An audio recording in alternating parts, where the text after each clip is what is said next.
여러분 안녕하십니까? 반갑습니다. 오늘도 하나님의 말씀을 통하여 영원한 생명에 대한 지식을 우리 함께 살펴보도록 하겠습니다.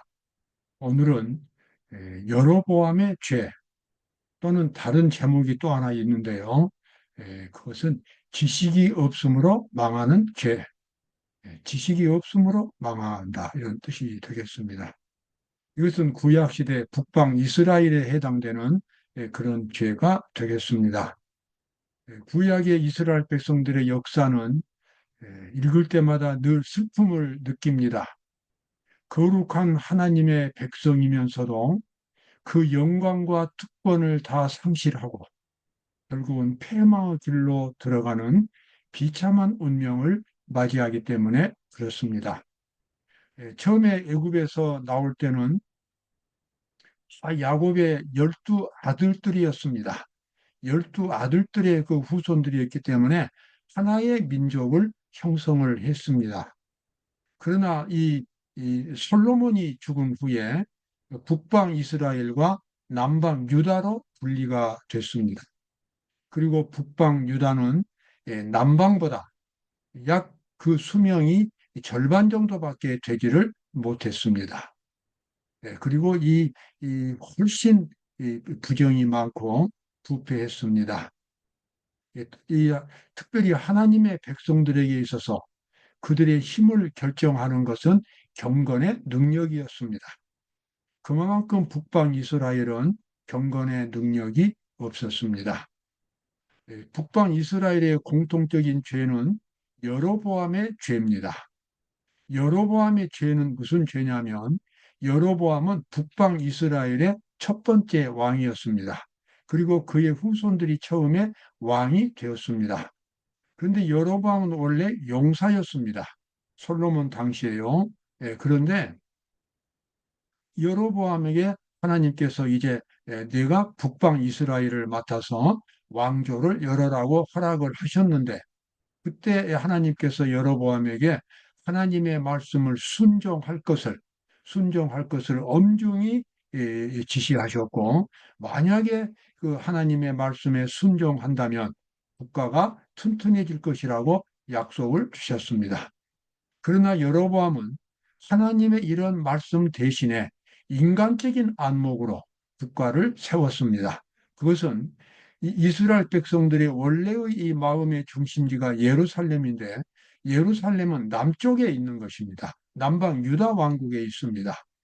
그래서 북방 이스라엘 백성들이 남쪽 유다에 가서 제사를 드린다, 예루살렘에 가서 제사를 드린다면 그 백성들의 마음이 흩어질 것을 염려해서 북방에다가 따로 성전을 세우고 수도를 또 사마리아로 정하고 이렇게 해가지고 완전히 남방과 단절을 시켰습니다. 그것은 하나님의 뜻에 위반되는 일이었고 그리고 이 하나님 말씀보다는 세상적인 안목에서 세상 위주로 인간 위주로 국가의 기초를 놓은 것입니다. 바로 그것이 여로보암의 죄입니다. 여로보암의 죄는 오늘 우리 모두가 범할 수 있는 죄입니다. 하나님보다는 인간의 편에서 인간적인 방법으로 타협을 한다면 그리고 인간적인 안목으로 판단한다면 개인이나 국가나 그 수명이 오래가지를 못합니다. 여로보암의 죄는 용기가 없는 죄입니다. 하나님의 말씀을 과감하게 선택하고 하나님을 첫째 자리에 두는 그와 같은 믿음이 아니라 하나님의 말씀은 항상 겉부분에 있고 겉으로는 하나님의 말씀으로 포장을 하지만 실제 내면적으로는 자기 힘을 의지하는 자기 위주로 신앙생활하는 그러한 모든 죄가 다 여로보암의 죄에 해당이 됩니다. 북방 이스라엘의 죄는 바로 그런 죄에 해당이 되었고 그래서 하나님보다는 인간 위주로 신앙생활을 하기 때문에 그것은 근본적으로 우상의 죄가 되는 것입니다. 우상 숭배는 결코 하나님의 의를 경험할 수 있도록 만들어주지를 못합니다. 이것은 치명적인 범죄였습니다. 자, 오늘 이러한 말씀들을 시간이 되는 대로 함께 살펴보도록 하겠습니다. 자, 호세아서는 이 구약 성경 가운데서 가장 뜨겁게 하나님의 사랑을 전파한 선지자였습니다. 호세아 선지자는 북방 이스라엘에게 파송된 선지자였습니다. 그리고 이 호세아 선지자는 정말 그처럼 이 타락하고 멸망해 가는 배도한 이스라엘 백성들에게 하나님께서는 하나님의 사랑을 가장 간절하게, 가장 절실하게, 뜨겁게 하나님의 사랑을 전파한 사람이 호세아였습니다. 자, 호세아 4장 6절에 보면은 호세아가 이렇게 한탄을 합니다. 내 백성이 지식이 없으므로 망하는도다. 네가 지식을 버렸으니 나도 너를 버려 네 제사장이 되지 못하게 할 것이요. 내 백성이 지식이 없으므로 망하는도다. 여기 말하는 이 지식이라고 하는 것은 성경 지식이 아닙니다. 물론 성경도 귀중한, 성경 말씀도 귀중한 하나님에 대한 지식이지만 성경이 말하는 참된 지식은 하나님을 만나는 지식입니다. 하나님과 한 마음이 된 지식입니다. 하나님과의 마음의 깊은 마음이 하나 되는 그 같은 경험, 거기에서 나오는 개인적인 체험, 바로 그것이 하나님을 아는 지식입니다. 아무리 성경이 많아도 진심으로 하나님을 믿어본 적이 없다면, 정말 진심으로 자기 마음을 하나님께 드린 적이 없다면 그 사람은 하나님에 대한 지식을 갖고 있지 않습니다. 그래서 그 사람은 진정한 의미에서 하나님을 알지 못하고 나중에 하나님도 그 사람을 알지 못한다라고 말씀하시는 것입니다. 이 기독교 신앙의 가장 핵심적인 부분은 죄인이 마음으로부터 하나님을 만나는 일입니다. 하나님과의 진실한 마음의 교제를 갖는 일입니다. 그럼으로써 그의 마음 속에 하나님의 정신이 들어오게 됩니다. 하나님의 능력과 하나님의 사랑의 정신이 깨달아지고, 그래서 그는 새로운 사람으로 변화되고 하나님의 말씀에 순종할 수 있게 됩니다. 그런데 그와 같이 마음을 들이는 하나님과 그 본인과만 알고 있는 정말 깊은 그러한 이 사랑의 관계, 우정의 관계가 없기 때문에 사람들은 형식적인 종교에 빠지게 됩니다. 내 백성이 지식이 없으므로 망하는도다. 네가 지식을 버렸으니 나도 너를 버려 제사장이 되지 못하게 하리라. 여호와께서 여로보암의 죄로 인하여 이스라엘을 버리시리니. 자, 여로보암의 죄는 제가 조금 전에 설명을 드렸지요. 하나님보다는 세상을 먼저 선택하고 하나님보다는 세상을 더 귀중하게 생각하는, 겉으로는 하나님을 믿지만 실제 속으로는 자기가 중심이 되는, 이 세상이 중심이 되는 바로 그와 같은 죄악이 여로보암의 죄입니다. 여호와께서 여로보암의 죄로 인하여 이스라엘을 버리시리니 이는 저도 범죄하고 이스라엘로 범죄케 하였음이니라 하니라. 여러분, 이 우상 숭배가 나쁜 이유는 바로 그것입니다. 사람이 변화되지 않는다고 하는 것입니다. 하나님을 믿으면 반드시 그 사람의 성품이 하나님의 모습으로 변화되어야 합니다. 변화되지 않는다면 율법주의 종교를 가질 수밖에 없고 하나님을 믿고 순종하는 모든 것들이 다 형식적인 것에 끝나게 됩니다. 왜냐하면 속에서 하나님의 형상이 없기 때문에 그런 것입니다.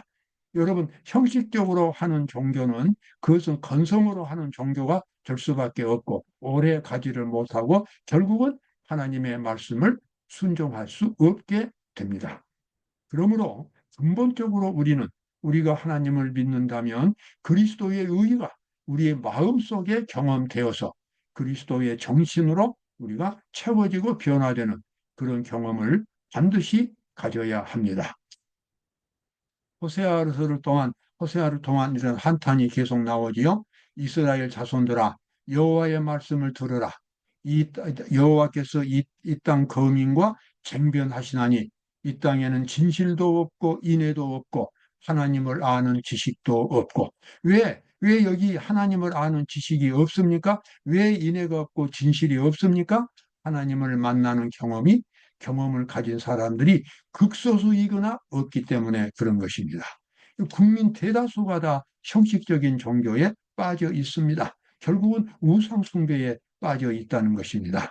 그와 같은 종교로서 하나님의 말씀에 순종하는 것은 불가능하고, 그래서 그들의 국가는 멸망당할 수밖에 없게 되었습니다.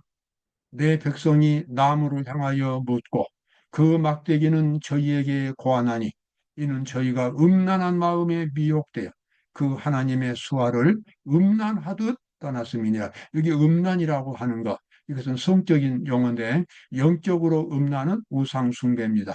하나님 이외에 다른 것을 섬기는, 다른 것에 더 집착하는 것은 그게 바로 우상이 되는 것입니다. 그것이 재물이든 그것이 명예이든 그것이 지식이든 심지어 그것이 성경 지식이라 할지라도 하나님을 개인적으로 만나는, 진심으로 만나는 경험이 없다면 그 어떤 것도 품성을 변화시킬 수가 없고 결국은 우상 숭배가 되는 것입니다. 이스라엘 백성들이 그러한 우상 숭배에 국가적으로 빠져 있습니다.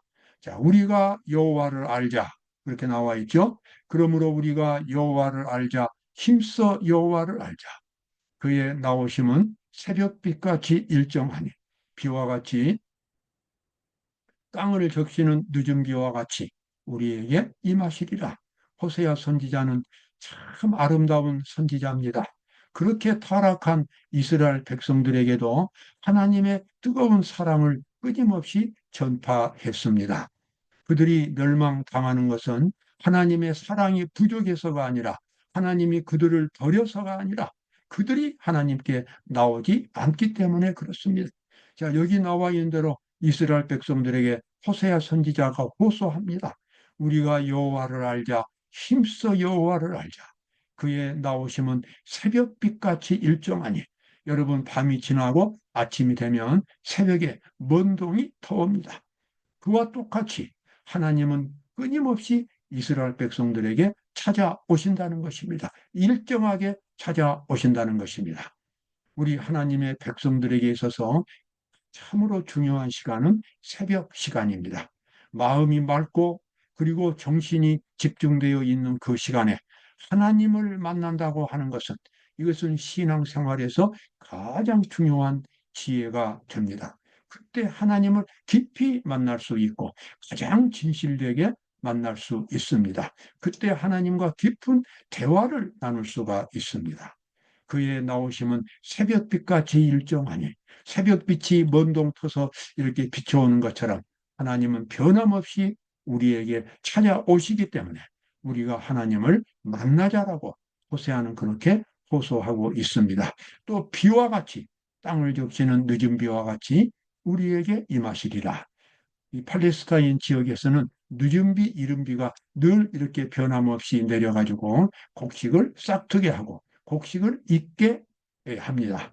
그와 마찬가지로 우리도 우리 마음속에서 자라난 그 신앙의 생명이, 거듭난 생명이 하나님께서 끊임없이 우리에게 찾아오셔서 능력을 베풀어 주심으로 끊임없이 싹이 트어 성장하고 그리고 열매를 맺는 그와 같은 그러한 참 변화가 일어나게 되겠습니다.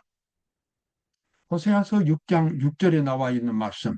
자, 형식적이고 율법주의적인 종교가 아니라 마음속에 하나님의 의를 경험할 수 있는 그러한 종교를 여기서 강조하고 있습니다. 나는 인애를 원하고, 인애는 사랑입니다. 자비와 긍휼입니다.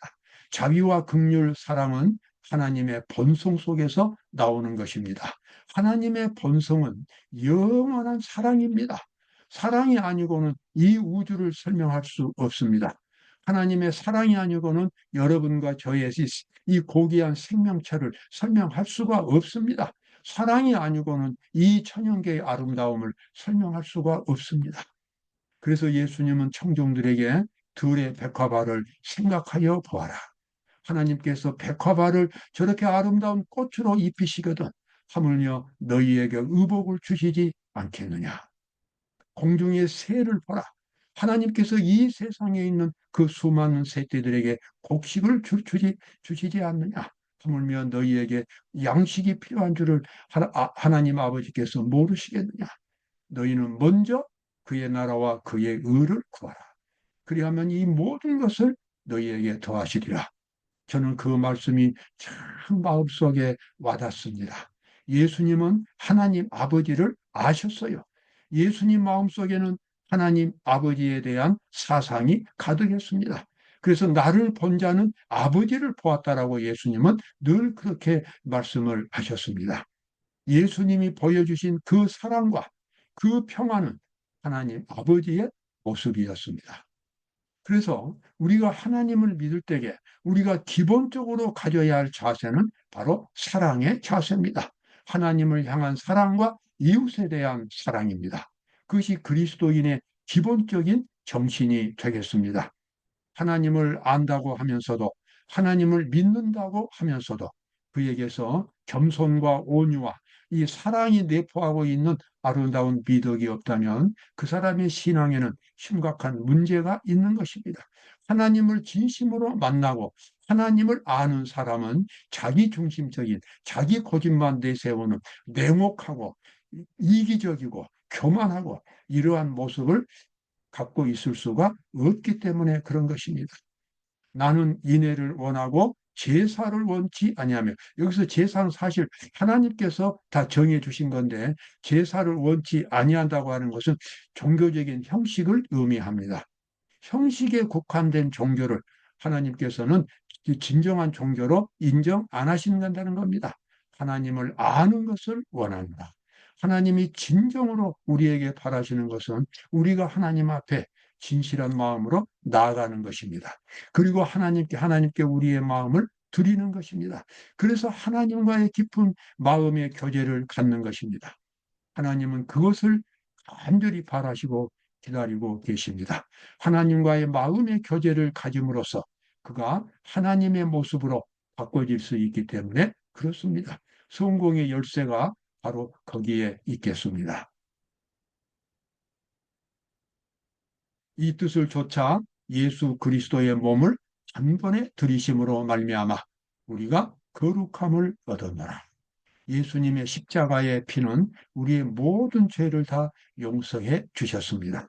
그리고 예수님께서 부정한 우리 죄인들을 하나님의 형상으로 만들어 줄 수 있는 그 근거가 되었습니다.